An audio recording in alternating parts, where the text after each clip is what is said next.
My name is Joyce, and I'm 28 years old. I currently work as a software developer in Queens, a city that feels like a world away from where I grew up. The journey to independence wasn't easy, but it all started with my escape from my mother's controlling grasp. To understand where I am now, it's important to know where I came from.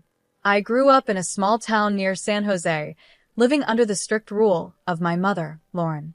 My childhood was far from the carefree experience most kids have. From the time I could remember, my mother controlled every part of my life. There was no such thing as pocket money, no sleepovers with friends, and definitely no room for disobedience. If I did something she didn't approve of, the punishment was harsh. Sometimes she would withhold dinner. Other times, she would take away the few things I loved. The freedom I saw other kids enjoying felt like something completely out of reach for me. Even though I did well in school, my mother was always there, pushing me toward the choices she thought were best for me. She even decided which college I would attend, insisting it was the perfect fit for my future, despite what I wanted. I dreamed of going to school in a lively city, but she insisted I attend a smaller college close to home. It felt like she would never let me out from under her control, no matter how much I wanted to break free. College, however, was where I first caught a glimpse of the freedom I craved. For the first time, I was able to make some decisions on my own. And after graduation, I grabbed the chance to move to Queens. I got a job at a well-known tech company, and for the first time in my life, I felt like I was living for myself. I found a small but cozy apartment not too far from downtown. It wasn't much, but it was mine, and that little space felt like a fortress of independence. Life in Queens was a refreshing change. I took delight in the simplest things: walking to work, choosing my own groceries, and deciding my own schedule. Those small freedoms meant the world to me after years of being under my mother's thumb. For the first few months, everything felt perfect. But then strange things started happening. It was subtle, at first random phone calls with no one on the other end, odd messages that didn't make sense. Nothing concrete, but enough to make me uneasy. I tried to brush it off, telling myself I was just being paranoid after years of overcontrol. Then one evening, there was a knock on my door. It was my neighbor, Mr. Paul. He's a graphic designer, a bit older than me, with a kind and gentle demeanor. He's always been polite whenever we crossed paths. "Joyce, can I talk to you for a minute?" he asked, his voice carrying a tone of concern. "Sure, Mr. Paul. What's going on?" I replied, feeling a small knot of anxiety form in my stomach. Doing my best to hide the nervousness creeping into my voice. Mr. Paul looked genuinely worried. "I just saw someone acting suspiciously near your apartment," he said, his brow furrowed. "I thought you should know. They might be trying to get inside." My heart started pounding. I hadn't noticed anything strange myself, but the thought of someone trying to break in made my stomach churn. "Are you sure?" I asked, trying to sound calm. "It could have been someone just passing by." "I'm positive," he insisted, his tone firm. "I think you should check it out." With my mind racing, I unlocked my apartment door and stepped inside. At first glance, everything seemed normal, but my anxiety was through the roof. Just as I was about to take a deep breath and relax, something caught my eye: a purse sitting on the table. It wasn't mine. I knew that instantly. It was a sleek, expensive designer purse, the kind I would never buy for myself. It looked so out of place in my apartment. Panic gripped me as I quickly thought about calling the police, but then something stopped me. Inside the purse, I noticed a folded note. My hands trembled as I reached for it, my heart racing even faster. Slowly, I unfolded the note, and my breath caught in my throat as I read the words. "I'm sorry, Joyce. I had to come. I've been watching you. I needed to know if you were okay." It was from my mother. I stared at the note in disbelief. My mother, Lauren, had been in my apartment. My emotions flipped from shock to anger in an instant. How had she found me here? How long had she been watching me? I felt a surge of betrayal course through me. My mind was swirling with questions when I remembered the purse. It had been a gift from her, one of the many gifts she had sent me over the years. At the time, I hadn't thought much of it, but now it all made sense. She must have hidden a tracking device inside the purse. All this time, She had been monitoring my every move without my knowledge. I felt sick. I turned to Mr. Paul, who had followed me inside. His face showed nothing but sympathy as he realized what had happened. My mother, I began, my voice shaky. She's been tracking me. She must have put a device in this purse. I can't believe she would invade my privacy like this. Mr. Paul's expression softened, and he gently placed a hand on my shoulder. I'm so sorry, Joyce. That's a huge violation of your trust. You don't deserve this. Tears welled up in my eyes, but I blinked them away. I need to confront her, I said, my voice gaining strength despite the turmoil I felt inside. She has no right to do this to me. In that moment, I knew I had to act quickly. This wasn't just a minor breach of trust. It was a pivotal moment. I had spent years trying to escape my mother's control, and now I was faced with the ultimate test. Would I let her continue to manipulate me, or would I finally stand up for myself and take full control of my life? A mixture of fear and determination filled me as I started making plans to confront her. I knew it wouldn't be easy. Facing my mother would be one of the hardest things I had ever done, but I had no choice. If I wanted to be truly free, I had to break away from her influence once and for all. The freedom I had worked so hard to build in Queens suddenly felt like it was slipping away, but I wasn't going to let that happen. This was my life now, and I needed to protect it. The discovery of the hidden tracking device had shaken me to my core, but it also strengthened my resolve. This was my chance to take control of my future, no more living in her shadow. With every passing moment, my anger and resolve grew stronger. I had escaped her once, and I was determined to do it again, this time for good. I couldn't believe Lauren had crossed such a line. My life in Queens was supposed to be my escape, my chance to finally breathe freely, far away from her overbearing control. But now, with her tracking me, it was clear that I was still tied to her in ways I hadn't even realized. Her presence felt like a cold shadow, reminding me that no matter how far I ran, she was always pulling the strings. The next day, I gathered all my courage and made my way to the address she had listed. She wasn't staying in some grand place, just a small, run-down apartment not far from where I had grown up. It wasn't luxurious, but it was enough for her. As I approached the door, my heart pounded in my chest. Every step felt heavy, burdened by years of frustration and pent-up anger. When I finally knocked, the silence that followed felt like an eternity. Then, after what seemed like forever, the door creaked open. "Joyce," she said softly, her voice carrying a mix of surprise and guilt. "I wasn't expecting you."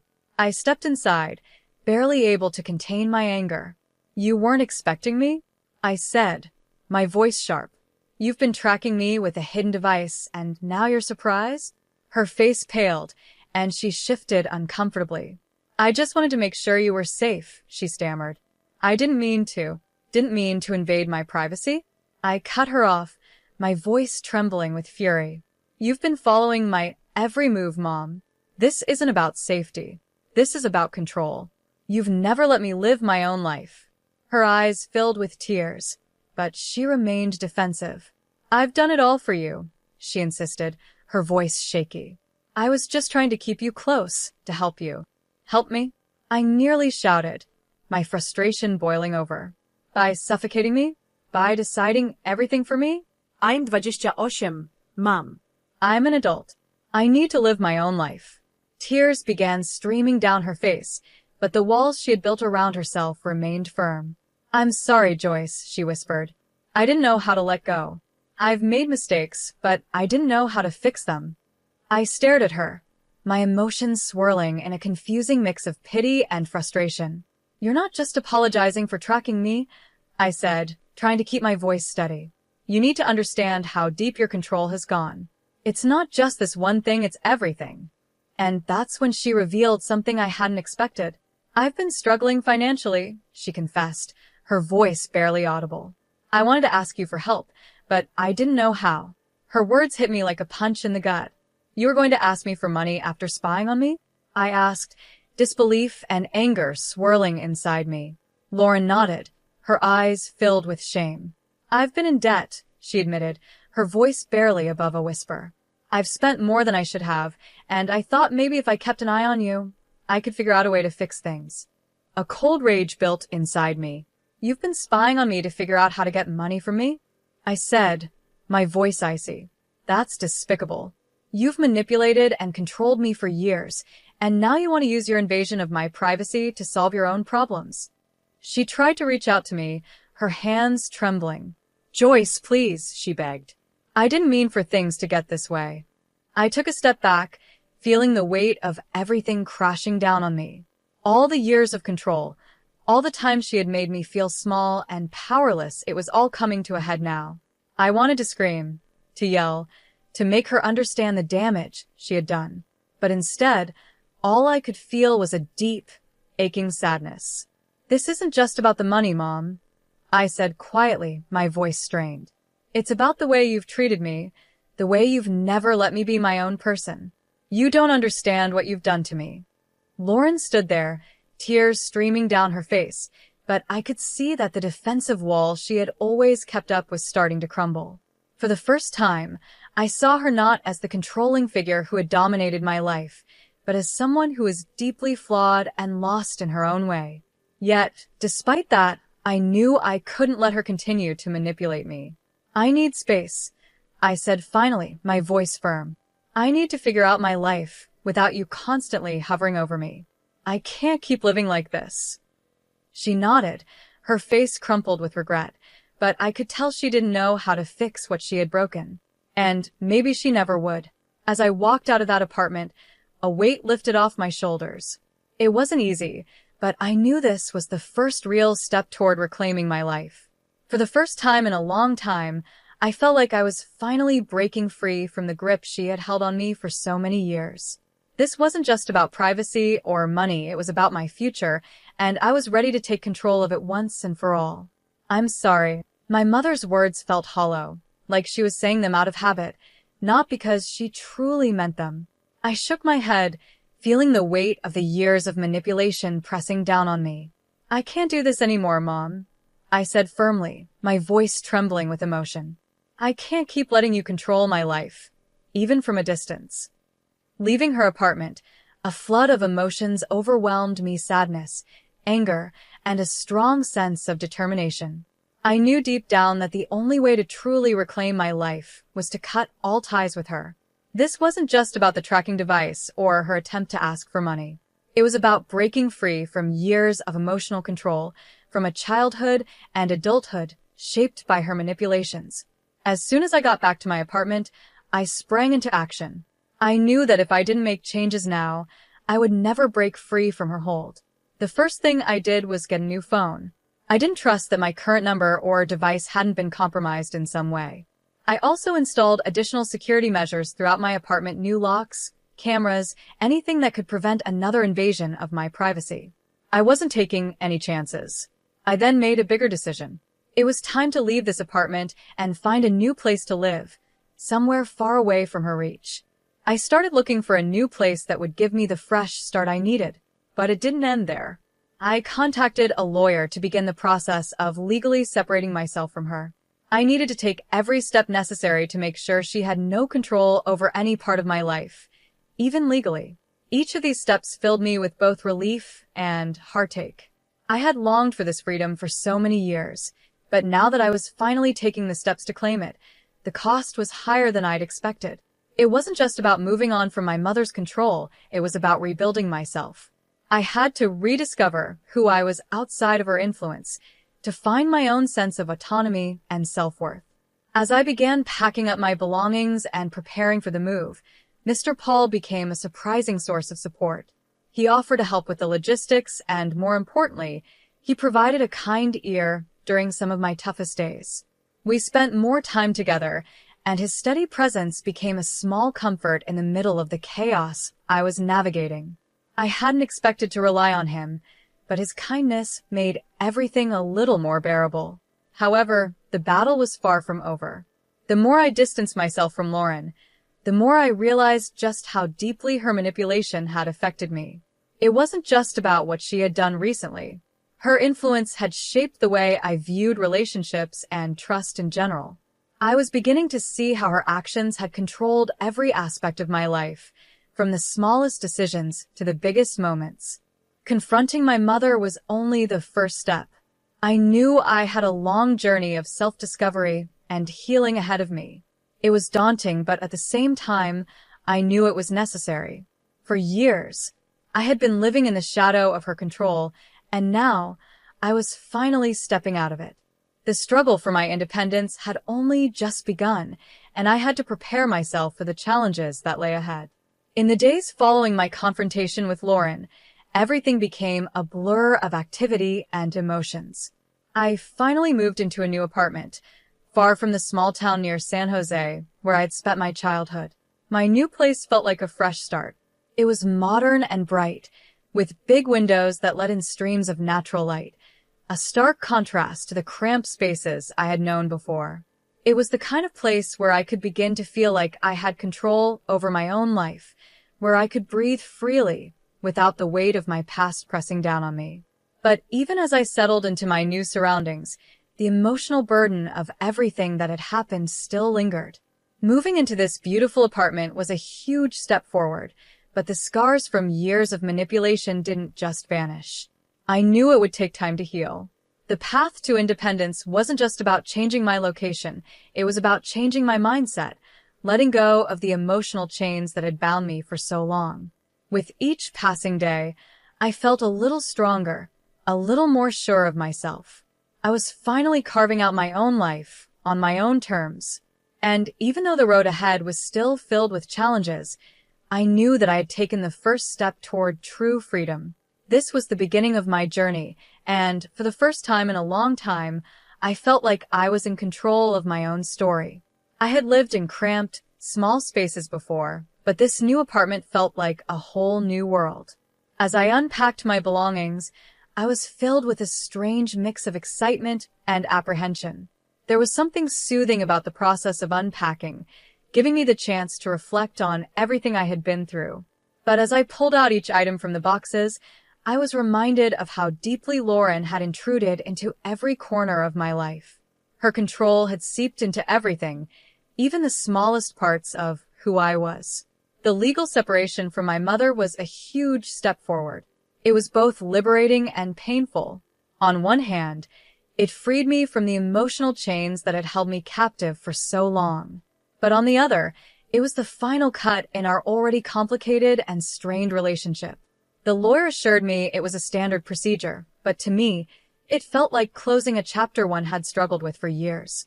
This was the definitive end I hadn't been able to bring myself to make before. Throughout this difficult time, Mr. Paul was always there. His presence was a quiet comfort in my life. He helped me with the move and offered me a steady shoulder to lean on when the emotions became too heavy to bear alone. We'd often spend the evenings in my new apartment, talking about everything and nothing. His calm, kind nature was such a welcome contrast to the turmoil I had been through. In those moments, I was reminded that not everyone in my life wanted to control me. One evening, as we sat in the cozy living room of my new apartment, Mr. Paul brought up a topic I had been avoiding. "You've been through a lot lately," he said gently. "How are you really holding up?" I took a moment to glance around the room. The empty spaces reminded me of all the things I had left behind, both physical and emotional. "It's been a whirlwind," I admitted. "I feel like I'm finally starting to breathe again, but it's hard. It's hard to let go of everything that happened." He nodded, his expression full of understanding. "It's a lot to process, but you're doing really well. Look at this new place. You're making changes and taking control of your life." His words struck a chord with me. It was such a relief to talk to someone who wasn't trying to manipulate or control me. Mr. Paul's support had been more meaningful than I could have ever anticipated. He helped me see that even amidst all the upheaval, there was a positive side to all of it. This was my fresh start. As the weeks passed, I began settling into a routine in my new apartment. I threw myself into personal projects I had neglected for years, things that made me happy and allowed me to finally express myself without fear of judgment or control. I also began to reconnect with old friends, people I had lost touch with during the years of isolation under my mother's influence. Their support and understanding were a welcome comfort during this time of transition. Despite all the positive steps I was taking, the shadow of my past still lingered. I would occasionally receive messages from Lauren, pleading for forgiveness or asking for updates about my life. Each time, I felt a pang of guilt, but I knew responding to her would only pull me back into the chaos I had fought so hard to escape. I had to stay strong and remember that cutting ties with her was the best thing for my future, no matter how difficult it was. One day, as I was preparing dinner in my apartment, Mr. Paul came over to help. We were casually chatting about my new job when, out of nowhere, he asked, "Do you ever think about what's next for you? Beyond just getting away from all of this?" I paused, the question catching me off guard. I hadn't thought much beyond escaping my mother's control. "I'm still figuring that out," I admitted. "I've been so focused on just getting away from my mother and her control that I haven't really thought about what comes after." Mr. Paul smiled softly. "That's understandable. But now that you've taken such a huge step, you've got all the freedom to think about what you want for your future." His words stayed with me long after that conversation. I had spent so much of my life just trying to break free, trying to get out from under the weight of Lauren's control, that I had never truly allowed myself to dream about what came next. Now, for the first time, I was in a position to do that. I knew the road ahead wouldn't be easy. There would be bumps, and there would be moments when I questioned everything. But I was finally in control of my own life, and that was something worth celebrating. The new apartment wasn't just a place to live, it was a symbol of everything I had worked for, of the independence I had fought so hard to achieve. As I stood in my new space, looking out at the city beyond, I felt a sense of calm wash over me. I was finally free to live my life on my own terms. The future was wide open, and for the first time in a long time, I was excited to see where it would take me. I hadn't really thought much about what I wanted my life to look like now. Mr. Paul smiled gently and said, "It might be worth thinking about what you want for yourself, not just what you're trying to escape. You've made such a big step, so what do you see for your future?" His words struck a chord with me. I realized I had been so focused on getting away from my past that I hadn't spent any time thinking about what I wanted moving forward. The idea of building a future based on my own choices was both exciting and a little scary. That evening, sitting alone in my new apartment, I started to think about the future. I thought about the kind of life I wanted to create, not just one without my mother's control, but one that was positive and meaningful. It felt like a new kind of freedom, one that came with its own challenges but also the chance for growth. I was beginning to understand that reclaiming my life meant more than just leaving my past behind. It was about building something new for myself. And while I knew the journey wasn't over, I felt a sense of hope and possibility that I hadn't felt in a long time. As the weeks turned into months, I began to feel cautiously optimistic. My new apartment was starting to feel like home, and I had settled into a routine. I had been focusing on my personal growth and reconnecting with old friends. But there was still one thing left unfinished. My final confrontation with Lauren. One afternoon, as I was enjoying a quiet cup of coffee, I got another message from her. It was similar to the others, asking for forgiveness and hinting at her financial struggles. I stared at the message, feeling a mix of anger and sadness. It was clear she still wanted to reach out, but I had made up my mind. I couldn't let her back into my life. By this time, Mr. Paul had become more than just a supportive neighbor. He was now a true friend. We had regular conversations, and I found myself opening up to him in ways I hadn't expected. One evening, while we were cooking dinner together, I decided to tell him about the message. "I got another message from Lauren today," I said, trying to keep my voice steady. "She's still asking for money and saying she's sorry. I don't know what to do." Mr. Paul looked up from the stove, concern written on his face. "You've already done so much to protect yourself. Maybe it's time to think about what's best for your own peace of mind." I nodded, feeling a mix of relief and hesitation. I've been thinking about that. I know I need to completely let go, but part of me still feels responsible. He placed a hand on my shoulder gently. "It's normal to feel that way, but remember, you've done all you can. Sometimes letting go is the hardest, but also the most important step." The next day, I woke up knowing that I had made my decision. I made up my mind and wrote a final letter to Lauren, clearly setting my boundaries. In the letter, I told her that I wouldn't respond to her messages anymore and that any attempts to contact me would be ignored. It was a firm but respectful goodbye. As I sealed the envelope, I felt a mix of sadness and relief. It marked the end of a difficult chapter in my life, but it also showed my commitment to moving forward without letting the past weigh me down. 10 days later, I had another heartfelt conversation with Mr. Paul. We were sitting in the park, enjoying the cool autumn breeze. He was quietly watching the leaves change colors when he turned to me with a thoughtful look. "Joyce, you've been through so much, and I'm really proud of how far you've come," he said softly. "But I've also noticed something else. There's a light in you now that wasn't there before. You seem more at peace." I smiled, feeling a warmth inside that I hadn't felt in a long time. "Thank you. It's been a long journey, but I think I'm finally starting to find my way. I'm learning to focus on what I want, not just what I've been running from." Mr. Paul smiled back, his eyes full of kindness. "It's wonderful to see you like this. And I'm here for you, whatever you need." His words stayed with me long after we said goodbye. I felt a new sense of hope and determination. For the first time in years, I was beginning to picture a future that was truly mine, built on my own dreams and goals. As the year came to an end, I took some time to think about all the changes I had made. My life was still a work in progress, but I no longer felt trapped by my past or by my mother's control. I was learning to make my own decisions and embrace the possibilities ahead of me.